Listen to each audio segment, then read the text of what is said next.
Di sebuah rumah sakit jiwa yang terletak di pinggiran kota, seorang perawat muda bernama Sinta baru saja dipindahkan ke bangsal khusus pasien dengan gangguan mental berat. Hari pertama, ia bertemu dengan seorang pria bernama Raka, seorang pasien yang dianggap berbahaya karena memiliki delusi dan pernah melakukan tindakan agresif. Namun, ada yang berbeda dari Raka dibanding pasien lain. Tatapan matanya kosong, tapi di balik itu, Sinta merasa ada sesuatu yang tersembunyi. Seolah pria itu menyimpan luka yang lebih dalam dari sekadar penyakit mental. Saat Sinta mulai merawatnya, ia melihat sisi lain dari Raka. Dia tak seagresif yang orang-orang katakan. Justru, dalam beberapa momen, Raka tampak begitu tenang dan berbicara dengan cara yang sangat masuk akal. Suatu malam saat Sinta sedang berjaga, Raka tiba-tiba berbisik kepadanya. "Aku tidak gila, Sinta. Mereka hanya tidak ingin aku berbicara." Sinta terkejut. Apa maksudnya?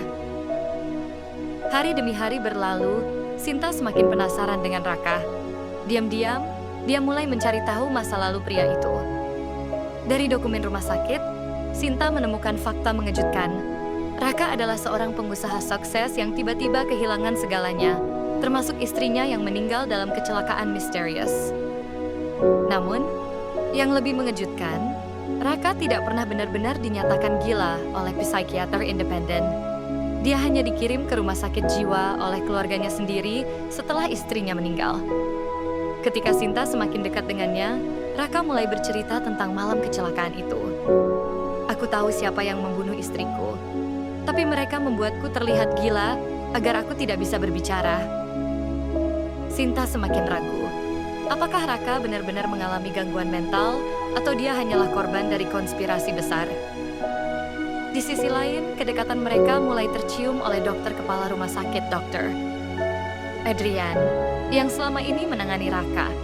Dr. Adrian memperingatkan Sinta agar tidak terlalu dekat dengan pasien, karena itu bisa membahayakan mentalnya sendiri.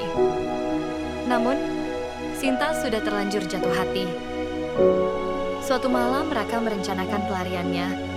Dia meyakinkan Sinta bahwa dia harus keluar dari rumah sakit ini untuk membuktikan kebenaran tentang kematian istrinya. Sinta berada di persimpangan. Apakah dia akan mengikuti peraturan dan membiarkan Raka tetap di rumah sakit? Ataukah dia akan membantunya kabur? Hatinya lebih kuat daripada logikanya. Dengan risiko tinggi, Sinta membantu Raka kabur dengan menyelinapkan kunci ke dalam makanannya. Namun, di saat-saat terakhir, mereka terpergok oleh dokter Adrian dan tim keamanan rumah sakit. "Aku tahu kau akan mencoba sesuatu, Sinta," kata dokter Adrian dengan dingin.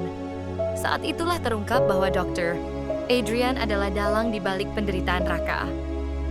Dr. Adrian adalah teman dekat keluarga Raka, dan dia sengaja menahannya di rumah sakit untuk menutupi fakta bahwa kematian istri Raka sebenarnya adalah rencana pembunuhan yang dilakukan oleh keluarga Raka sendiri.